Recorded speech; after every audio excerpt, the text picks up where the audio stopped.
That's fine. So, thank you everyone for joining up. My name is The Truth here from Non-Refungible Network, and we've got the crypto unicorns coming on our spaces tonight. I've been a fan of this project since they started, and I'm curious to know why more people don't know about it, as it's got a pretty big following. But in terms of the circles that I'm in, I don't hear too much talk about it, which is a shame because it's been a fun project to follow. It's been a fun project to engage with. The community is a lot of fun, and you guys are dropping a game May 2nd. So one of the first few projects in the NFT space that is dropping probably a fun game. So Aron, thank you for coming and joining us tonight. I appreciate the invite, and yeah, excited to be here. It is kind of funny. I do feel like we continue to fly under the radar a bit, and in some ways, I think there's some advantages to that. Let's get out, let's get live, and kind of grow from there. Yeah, absolutely. It weirds me out how silent like some of the community has been on this project, because maybe it's because it switched over to Polygon. Initially, it was on ETH to Mint, but I have no idea why it's been somewhat under the radar, in my opinion, there. But curious to hear, I guess, maybe about the start. As a lot of us know, it's tough to kind of judge a NFT project by what you see in Discord, what you see on Twitter. Some projects may have a product that's 1 in a million, and their marketing stinks, and they don't get out there. Or some projects have a project that pretty common, not really promising anything, but their marketing is incredible, and you get hyped up over their marketing of the sneak peeks they give you, and then they turn out to drop a few Kevins on you. So it's always an interesting kind of, for me, trying to find a project and trying to figure out what they're about is usually about the team. So Aron, you are one of the founders of, or CEO of, Laguna Game, and you started your own foundation games at 19, and you've been in the gaming space for probably like 12, 15 years now. Pretty incredible that you started it at 19 and have been going since then. I guess maybe take us a little bit through how crypto unicorns got started. Did you have the idea? Did someone else have the idea and they came to you? Were you working with a few people on an idea and someone mentioned unicorns? How did we all get started here? Absolutely. The only thing I will ever take credit for is pitching the team. I guess I should say systematically red pilling the team last year as to the opportunities in the Web3 space. We have been working together under the Laguna banner since January of 2020. Many of us were working at a predecessor company called Beyond Games, where we had shipped and launched a Forex strategy mobile MMO called Battle Strike Force. That is Sylvester Stallone as the face of it. That company had died. We really wanted to continue making games together, and Laguna was kind of born out of that. We very quickly were able to get a publishing deal for our first title called Kingdoms Forever, which kind of mixed Forex strategy MMO elements with on-map hero RPG or team RPG elements. That was pretty sweet. Coming into 2021, WB had pivoted us to building their next Forex strategy title around one of their really big IPs. And they were kind of trying to acqui-hire us, and it wasn't looking like that was an opportunity that we were very interested in. We just didn't really start this company to get jobs at a big corporate kind of game co. And three things kind of came together. Like one, I had moved a lot of my own personal crypto trading to Polygon. So one thing to clarify on what you said, we never were ETH mainnet. We have been Polygon from the beginning. And that kind of came out of my own experience using that network and seeing that it functioned. I was okay with the security trade-off that you get. It being a kind of 100 validator proof of stake side chain to Ethereum. And the third kind of piece was just watching Axie explode. And, I just, having been very early to mobile, you mentioned earlier, I started my first company in 2009. That was very early to kind of the mobile wave. And, early on you saw games like Angry Birds that kind of became these like watershed moments. And then when the free to play cycle kind of really started, you had games like Clash of Clans and stuff and Heyday, right? And you look at those titles and you're like, those are like watershed moments where people began to really realize like, hey, both mobile and free to play are going to be big. And I look at Axie very similarly, like, hey, there is an enormous opportunity in Web3 gaming. I don't think they've gotten it right yet. I don't think we have a silver bullet for it yet. I don't think anyone has gotten it right yet in terms of building something that's going to be long term and sustainable. But it's very clear that there's an enormous opportunity here. So that's really what 2021 was about from kind of January to August, was just, again, going around to the team and really convincing people to pivot away from, building games with WB to kind of getting out here in the wild west and doing something kind of crazy. So again, I don't really take any credit at all for the phenomenal success that we've had to date. I've been lucky to surround myself with a very incredible team of people who are just working their asses off to achieve some awesome stuff. But I will take credit for pivoting the steering wheel to this direction. Gotcha. Awesome. Yeah, it's interesting to see things evolve within the Web3 space in terms of gaming, DeFi. There hasn't been as much integration into the mobile side of things. I think because you get sort of the different OSs with mobile and the limited functionality of doing it on your phone a little bit less than doing it on desktop, and the struggles that come with that. I think we'll definitely see a boom soon enough. And so it's really awesome that you guys are kind of on the forefront of that. Being one of the first few to the scene definitely has its advantages in terms of market share and things like that. So very interesting there. Are you more on the side of kind of the business of crypto unicorns, the development in terms of coding, anything like that?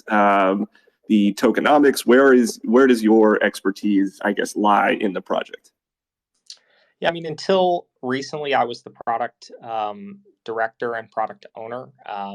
We hired a phenomenal individual. Her name is Katrina Wolf from Congregate. She is now our product director. So she's been slowly but surely taking the reins on the day-to-day product management side of things.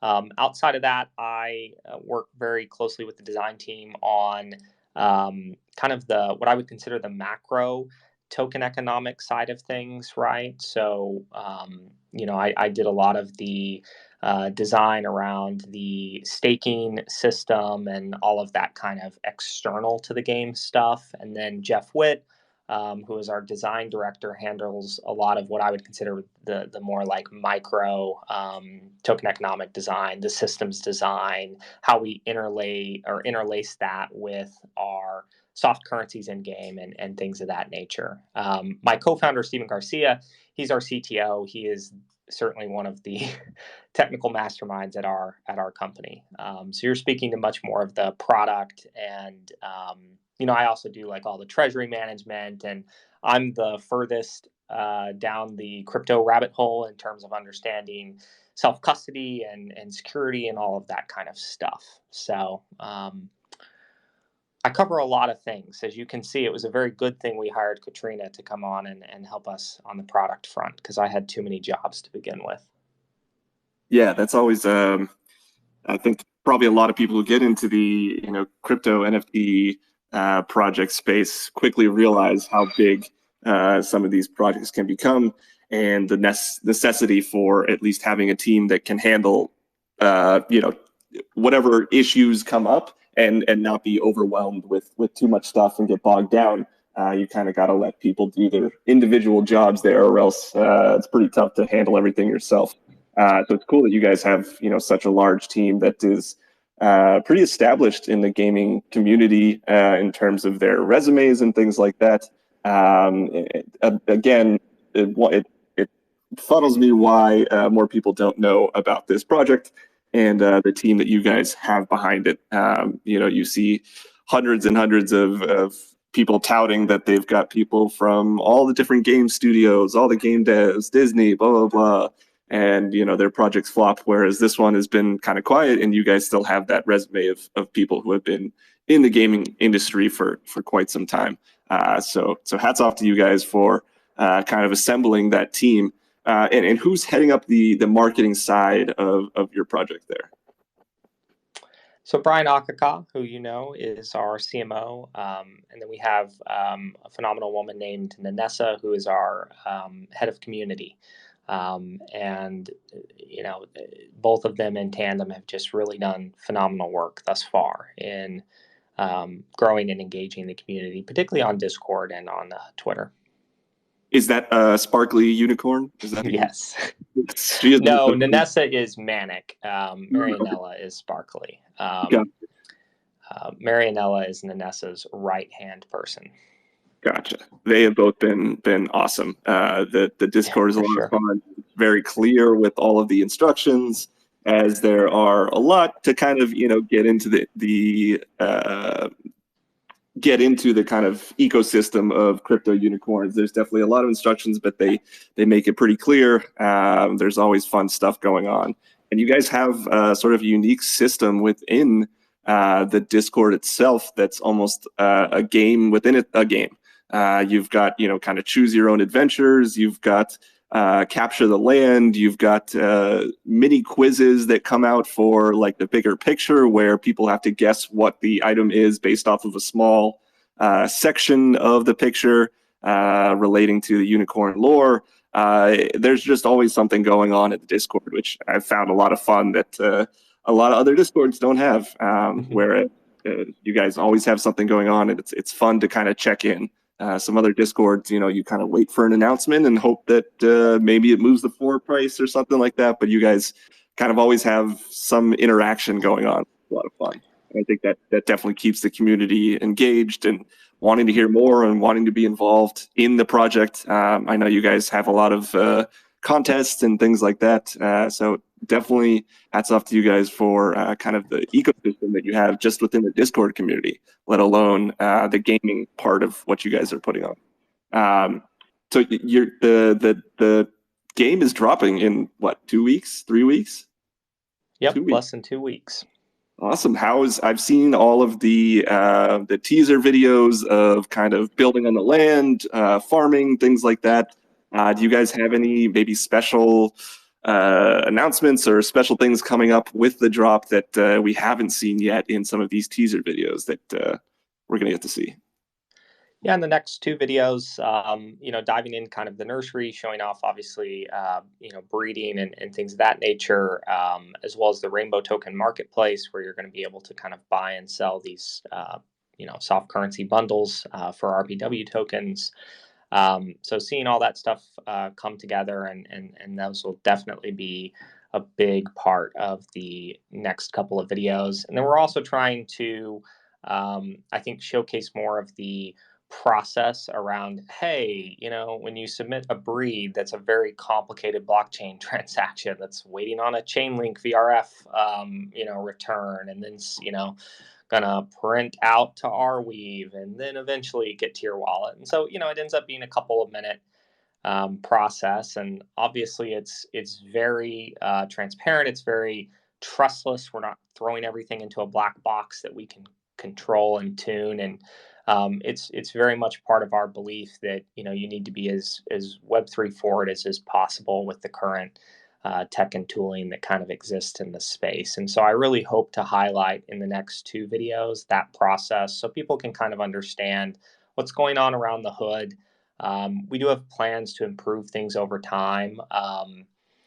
But we have to accommodate for hey, how do we avoid situations in which there's a reorg and don't cause unicorns to get stuck in half states and all of that kind of stuff that's really super messy when developing on blockchains. And Polygon, for all the benefits, does have pretty frequent multi-block reorgs, and so it forces us to wait a little bit longer. And again, I want people to kind of understand why that's important, why that leads to a bunch of benefits, so we don't get a bunch of complaining when it takes you 3 or 4 minutes to complete a breed and things of that nature. So I think at this point, it's a lot of kind of expectation setting and getting people really ready to dive in as we release the game May 2nd.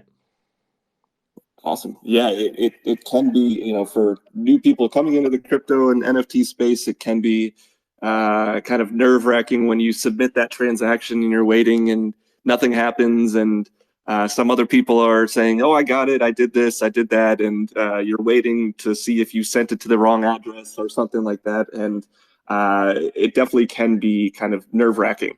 So I appreciate that you guys have kind of taken the time to explain what's going on behind the scenes, and especially that you guys have your own in-house development too, in terms of developers, so that you can explain that to people. I think a lot of other projects as well, they'll tell the devs what they want. The devs will be outsourced, and they won't have any clue as to what's going on behind the scenes until they kind of hear back from that team.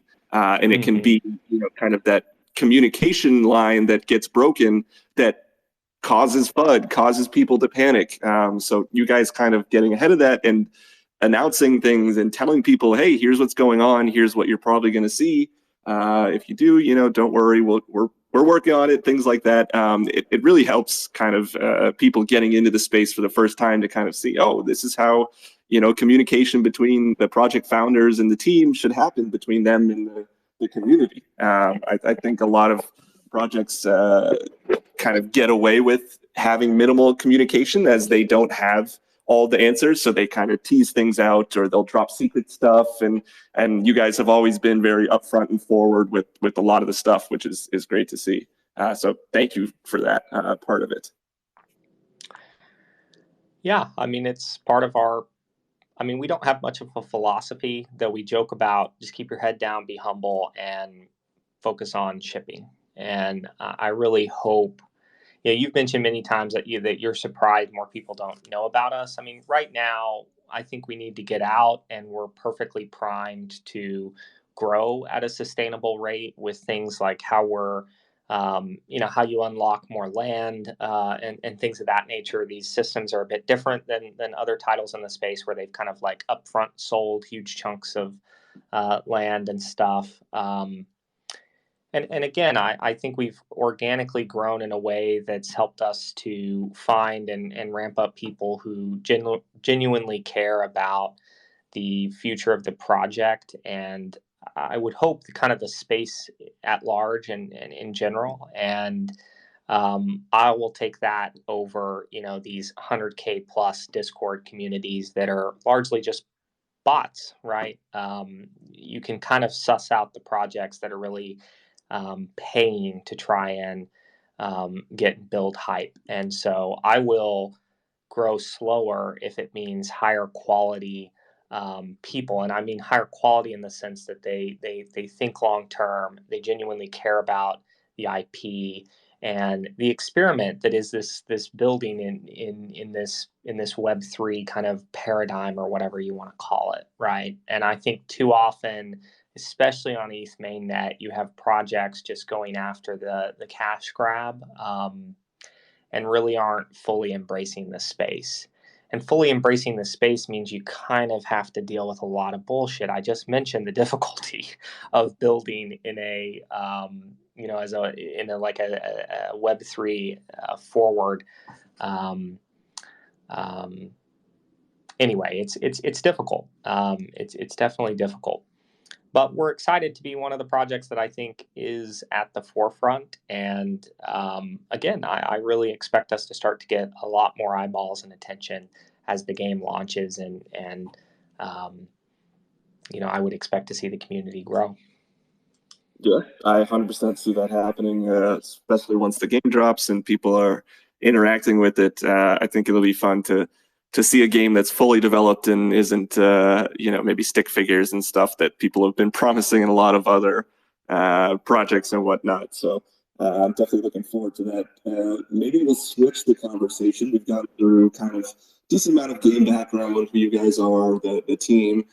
Maybe get to know you a little bit better and how you have enjoyed, hated, whatever it is about the crypto unicorns process. Maybe if you have any funny stories or things like that, we can get into that a little bit. One thing I wanted to ask you, one of the people who had commented on the spaces here was saying that I was saying that we probably discuss possibly unicorn poop and things like that, and someone said that it sounded like an ice cream flavor. So my question to you is, if there was a unicorn poop ice cream flavor, what would be in that flavor? What would be the base? What would be mixed in? What do you think? What are you thinking on that there?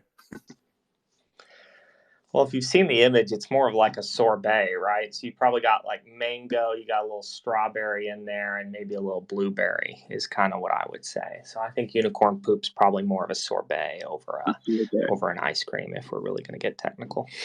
Okay, cool. I could see that happening. Another big question that a lot of people are interested in is, does pineapple go on pizza? I personally would never order it, but I will tolerate it if someone else has ordered it, and in particular if they're paying for the pizza. You're not going to find me being super picky about things. But yeah, personally, I like I don't like to mix sweet and savory, and I'll leave it at that. I'm 100% with you on that. I'm definitely more of a savory fan, and anytime, there's cranberries or something in a salad, or I can tolerate a strawberry here and there if it's the right salad, but same thing with pizza. I don't want, not a big fan of the pineapple on the pizza. At that point, it changes from pizza to something else. So I'm with you on that. Hopefully, we don't lose too many followers from that revelation there. What about cilantro? Yes or no? Yeah, I'm a fan of cilantro. Okay. So you don't have the gene where it tastes like soap there. Apparently not. Cool. So during the time that you've been kind of, I guess, since last year of the project launch and things like that, what's been one of the most difficult parts of kind of building out this project? Has it been marketing? Has it been the communication with the pandemic happening? Has it been, you hate doing pitching and pitching for funding and things like that, and you would rather do without that? What's been kind of the most difficult part for you?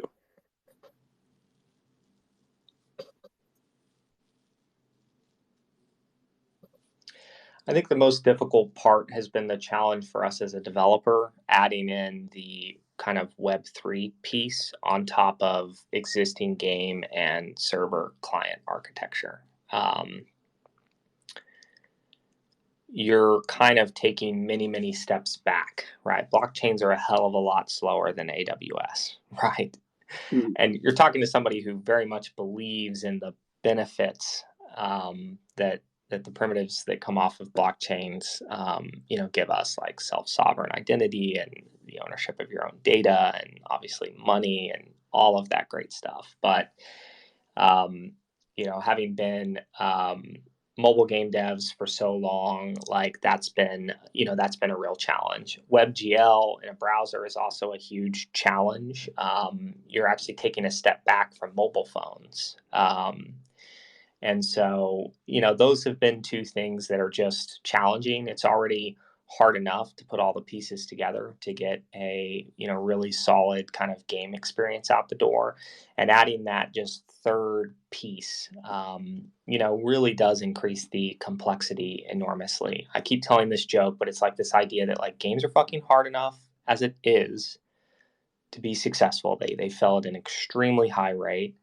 Um, then on top of that, managing free to play economies was hard enough, right? I mean, it was very difficult and challenging to do. And you make those economies open where players can pretty much seamlessly enter and exit them. You've exponentially increased the difficulty.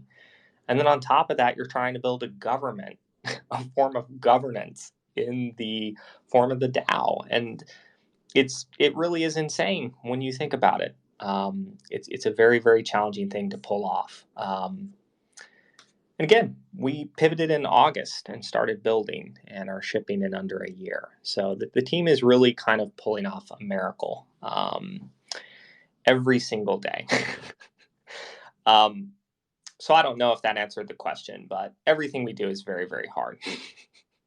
Okay, so I guess your biggest struggle would probably be figuring out ways to make everything connect and work in the same ecosystem, whether it's technology, in terms of the mobile aspect.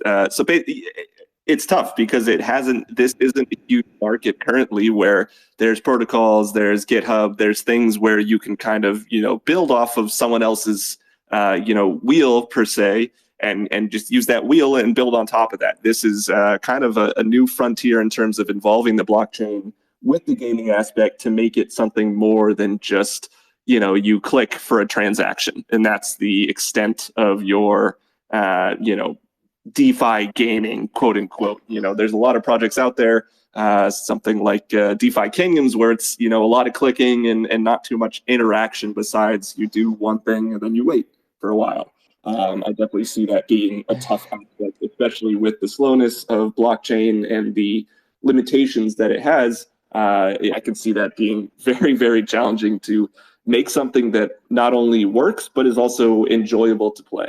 I see that Yeah, DeFi Kingdoms is very much it is a DEX. It's a decentralized exchange that has this very lightweight game layer on top of it. Right. And hell, they've bootstrapped a lot of liquidity. And so I don't look at that project and think, oh, that's, they've done something very interesting and very unique. I do think I'm someone who's provided a lot of liquidity in the past, sometimes successfully, sometimes unsuccessfully from the perspective of impermanent loss versus, that combined with the fees and stuff that you earn. And the worry I have for DeFi Kingdoms is just like it may just that little mini thin meta game may just be a distraction from all the impermanent loss you're taking, especially with Jewel being the pair across all of the pools. So anyway, I'm always a fan of something like novel, and that's very novel, wrapping that. Wrapping a DEX or giving liquidity providers basically this little mini game to play. And they're doing very interesting things as they kind of go cross chain and stuff. But Laguna Games, what we're trying to do with the Crypto Unicorns DAO is very much different, right? We are absolutely pushing on the idea that you can be long-term, sustainable, and successful building a game that is genuinely fun, and people, derive enjoyment and value out of above and beyond any financial return. And I think that's the chasm that the entire space really has to cross to be successful. And that's not to say that, a player might show up and, via some combination of skill and luck, find the holographic Charizard or whatever, and that might be very tradable and some whale might buy that. Like that's absolutely possible. But you can't have a system, everybody put $1 in, gets $2 out. It's just not possible.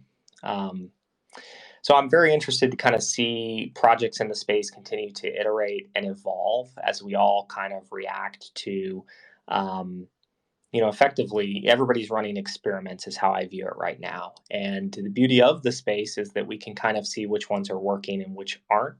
And we can think about how we might tweak those experiments or reshape or reform them to fit our IP or fit our economy. And that gives me a lot of hope that we will find a path forward that leads to this becoming a huge segment of gaming overall.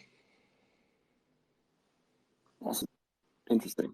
Very interesting, because I can't imagine how hard it is. I'm sure a million of us out there have had ideas for cool, fun things, and then it's one thing to have the idea, it's another thing to kind of build it all up and make it actually happen. And I don't envy any of the founders, the starters of projects and things for once they've got the funding, once they've minted out, then going ahead and making everything happen. let alone making it happen to the point where, people want to be involved and want to play the game and do everything. I commend you guys on, the upcoming game launch and making it this far.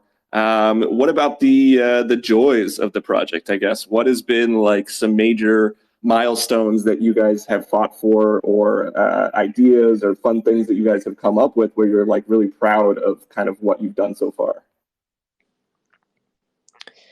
After we'd done the egg cell and let people hatch, I think it was 2 weeks after, that was exciting, especially to see the few people who had Twitch streamed the opening of the egg. And I remember one very distinctly. I think Royal Remy is now his Twitter handle. I think it was back then Remy Racing, and he live streamed. His daughter was there, and to see her eyes kind of like light up, she was just very excited. I thought, wow, this is a case in which I do think that we've built an IP here that has true emotional resonance with people, and I think that's really very important. And I've spent now 8 years of my 12 in software entrepreneurship on games, and I don't really think I've ever seen that. I've seen very, very small portions of that with some of the other titles I've gotten to work on. And with Crypto Unicorns, it's just really clear that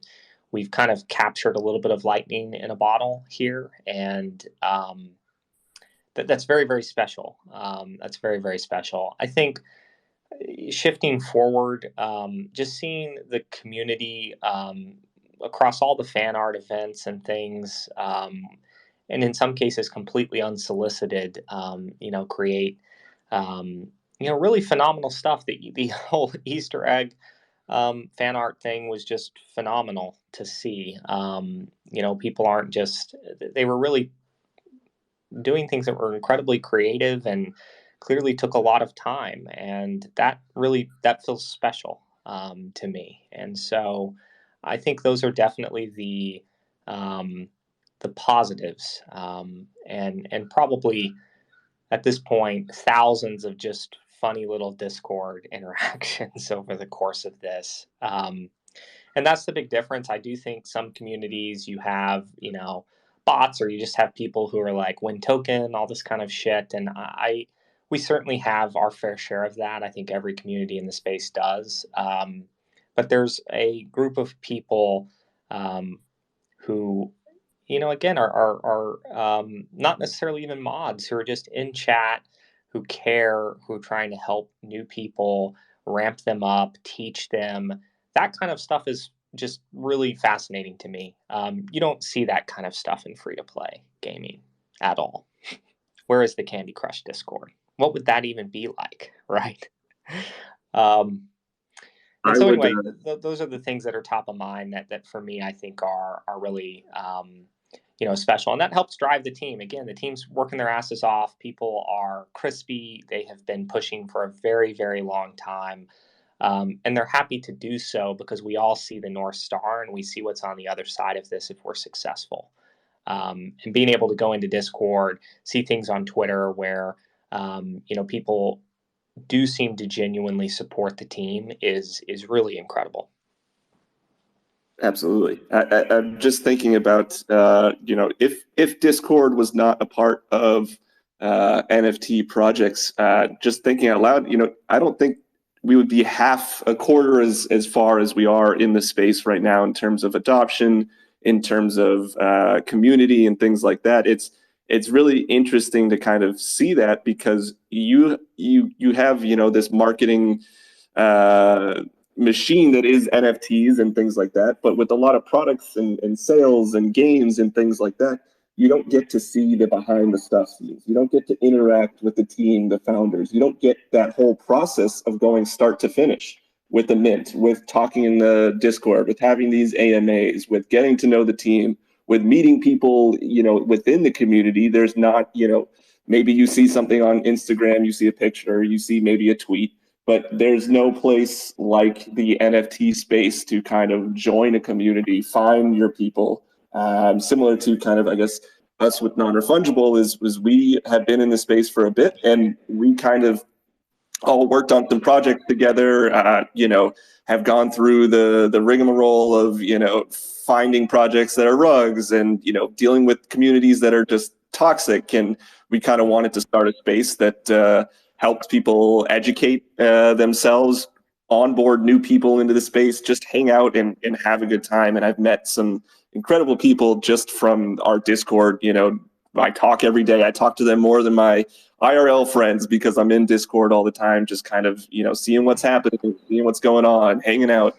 And I think with NFTs, the Discord has been probably the biggest catalyst for the mass adoption, is kind of the community and the kind of insight you get into projects, which I don't think you see with any other industry. So I think it's awesome that we kind of have that, and hats off to having a Discord, or I guess it's not Discord's prerogative that they're the kind of go-to for communication, but just that there's this tool that allows us to communicate and be part of a community and have similar interest and interact with people.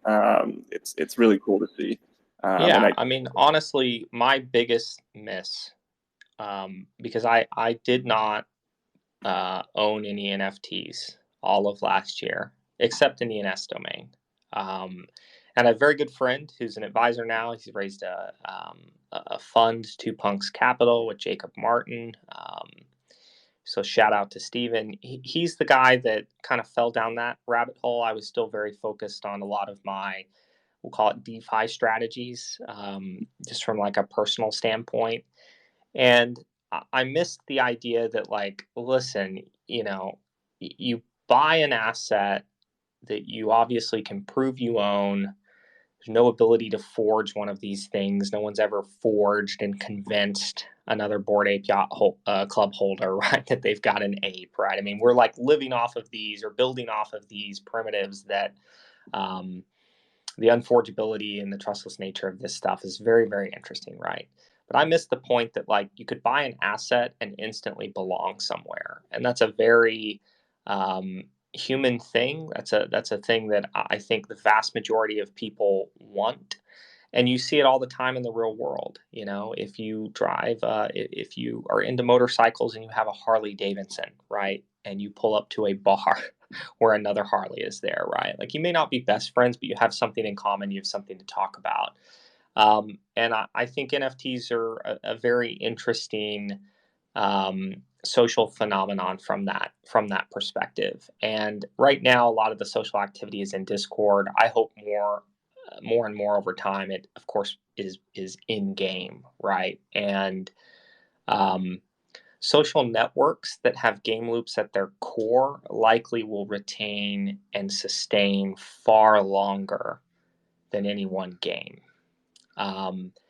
And that was a light bulb moment for me in building Forex strategy MMOs. And I was definitely not the first person to come to this. Gabe, who founded Machine Zone, which kind of brought that genre to mobile, said, we're really just building a social network, right? That happens to have a game loop at its core. And I see a lot of the like game DAOs, of which Crypto Unicorns is one, as very much being that. And I would hope over time a lot of that social activity migrates from places like Discord into the game itself. And we hope over time things like our neighborhoods feature becomes a foundation that we can kind of build off of for those kind of social features. But again, that's what will lead to, I think, far longer term sustainability, is if you can kind of crack that nut on really, really understanding that, this is a social network of human beings aggregated around a shared interest in this IP. And with Web3, the fact that we're a DAO, you can help vote and control the direction of this thing that you care about. And that's really very special, again, and pretty unique, I think. Absolutely. The community aspect, the emotional side of things will definitely kind of get you farther for sure than, I guess, the monetary stuff. I saw a funny meme the other day that was pointing to, how crypto is definitely a bit different than NFTs in terms of the community And it was a meme of, people standing around at, a Bitcoin convention. They're all just saying, I have a Bitcoin, I have a Bitcoin, I have a Bitcoin. And some of the NFT stuff is a little bit more in depth and, getting into the community side of things and having a community. The community side of things, I think, is where NFTs are going to blow up 100x over next couple of years, and people will really see that it's more of the community and less of buying a JPEG, right? Yeah, I mean that's kind of what I missed early on. I couldn't figure it out. I didn't really take the time to go in and see that. And again, there's a huge chunk of the space that's still. The worst part about last year was it did kind of ingrain this idea that you could just get in early and be successful. And I kind of hope that time is coming to a close. And of course, every time I say that, we have something like moonbirds happen, right? So what the fuck do I know? But I think it needs to get, from the perspective of game projects, very much nothing has changed about being a game developer and needing to build something that ultimately is fun. And games have really successful games have always had incredible kind of communities around them that help propel them forward and sustain them. And this new piece of being able to build more openly, transparently, and in tandem with your community, it's just a fascinating experiment. It's going to be very exciting to, I think, see how it. I think it will obviously reshape the industry over the next decade. Yeah, it's cool. I'm looking forward to the day when I'm in the Web3 space and people are cheering me on for the next drop, the next announcement of just my day job. Currently, I think if people were to watch or get updates on my current day job, they would leave very quickly and there'd be very little community. It's fun. It's fun that you guys kind of get to work in this space and see the people cheering you on, making memes, making fan art of the stuff that you guys are creating. I think it's awesome. So I wish you guys the best luck. Maybe we'll open it up, since we're getting towards the hour mark here, for any questions from the crowd here. Thank you all for listening this long. Do appreciate it. And hopefully we've answered some questions, gotten you some insight into who the team is behind Crypto Unicorns. If anyone wants to come up, just go ahead and raise your hand and I will let you up. I guess, Aron, in the meantime, is there anything else you wanted to kind of let the crowd know about Crypto Unicorns? I mean, I think we covered all the major highlights. Obviously, another Friday demo coming out this week, and then another Friday demo next Friday. And then obviously we're launch week, so we're down to the wire on our front.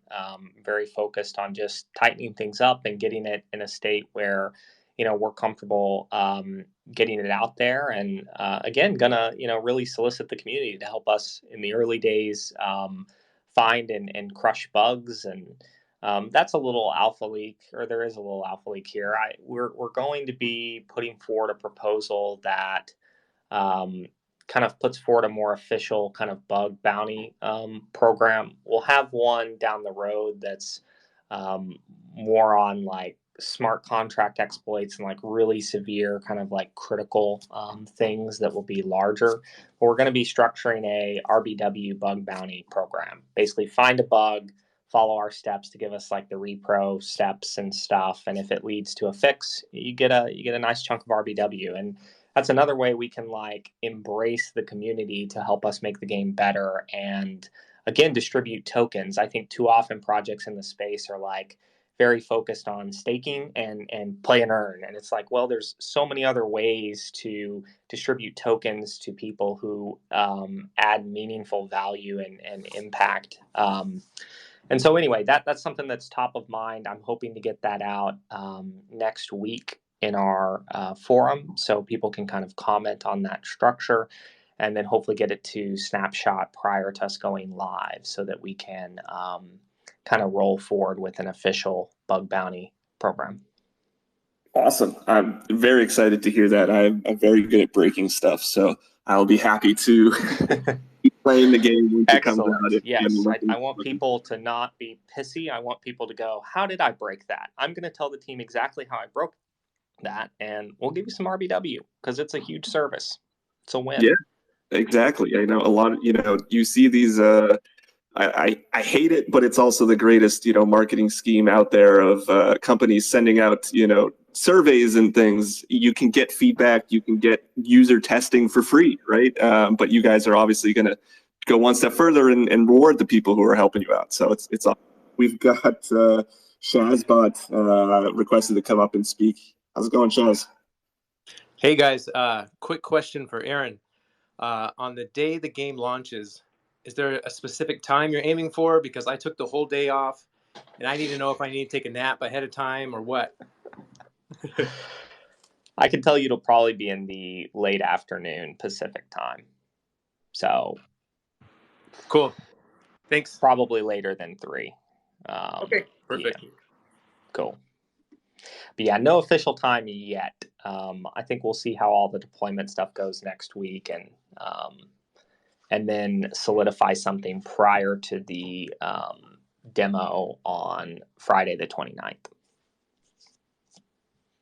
Awesome. Appreciate the fact that you took a whole day off. I'm going to go tell the team. That's going to make everybody happy. Like I'm ready. Got all my tokens ready to roll and my corns. Sweet. There we go. Sweet.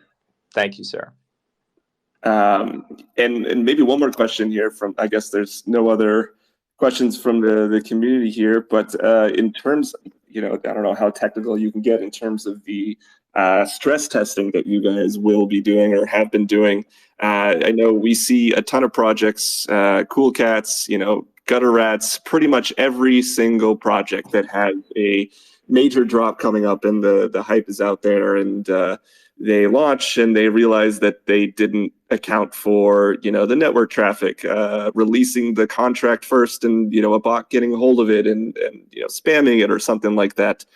In terms of, I guess, stress testing, what have been the feedback you've gotten so far? Has everything gone well? Are you still like up to the minute on stress testing and stuff like that?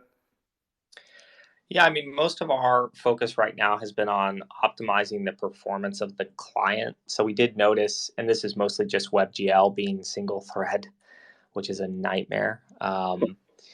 And so we've had to change, we're going to do a lot of front loading of assets. So the very first time you load the game, it's similar to like downloading an app on mobile, right? It's gonna show you a loading bar. It's going to show you progress. You'll be on the website.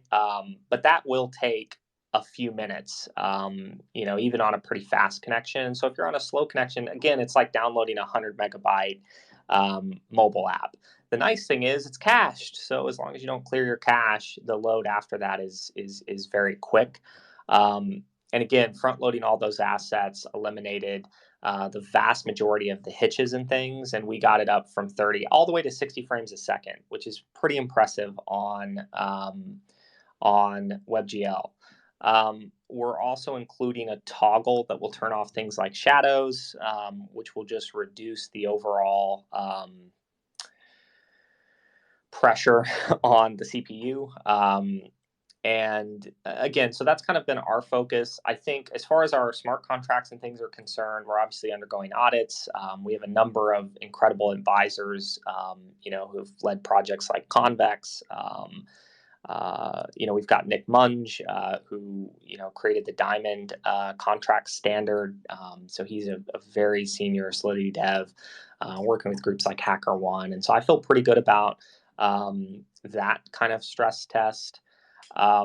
There won't be any ability to talk to our contracts without a server-side signature. So, even as we deploy them, some bot trying to screw with it isn't going to get anything out of it, because you need our server, our game server, to sign and say this address has the authority to do whatever action it may be. And so we put some protections in there that I think feel good. Overall, I mean, we have shipped games against our tech stack before that are, hit I guess in the last test, 25,000 concurrents on a single area map. And so I'm not very concerned based on like the number of wallets, right? We expect probably 5 to maybe 6K DAO, I think, at the max. And so that doesn't concern us from like a scale perspective. Obviously, there's nothing we can do if Polygon shits the bed or is slow that day. But again, like I mentioned earlier, really trying to refine the UI so that we tell people what's happening. Like, hey, we're waiting on Chainlink, right? Like, okay, we got that. Like now we've submitted this transaction. Great, it's confirmed. We're now waiting on Arweave, which we print on demand your brand new unicorn once we get the genes and we know what the parts are going to be. And so anyway, I think improving that messaging as much as we can over the next week. We're going to have a Notion doc-based game guide that will have a bunch of FAQs and try and tee up and set expectations around some of these things. So anyway, that's what's top of mind on that front as far as hardening and performance goes. Cool. I'm always interested in that side. I'm somewhat in the tech industry, and I know pen testing and kind of you can never really account for live action and all the things that will potentially happen. But I'm always interested in kind of that side of things, and it seems like a lot of projects don't do their due diligence in terms of this a lot of the time, and they just kind of are like, oh, we think we stress tested things a decent amount. Okay, let's go ahead and things go wrong. So cool to hear. Coming up on the hour, I guess we have no more questions, and I really appreciate you coming up and speaking with us today. It's a lot of fun getting to know you and getting to know kind of the ins and outs of the project. Definitely looking forward to the game, looking forward to everything you guys are going to put out. And once again, thank you from the Non-Refungible Network here for coming up, talking to us. Absolutely. Thank you for having me. It's been fun. Absolutely. And everyone, stay tuned for the May 2nd launch, as well as if you are interested in joining the Non-Refungible Network and just joining our Discord to come hang and chat.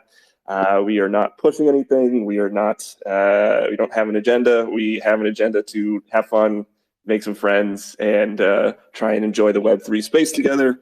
Maybe get some new information and get educated. So if you ever want to join, just feel free to message me or the main account, and we'll happily have you on our Discord to just hang out and learn some more stuff. So thank you everyone for joining, and hope everyone has a good night. Thanks.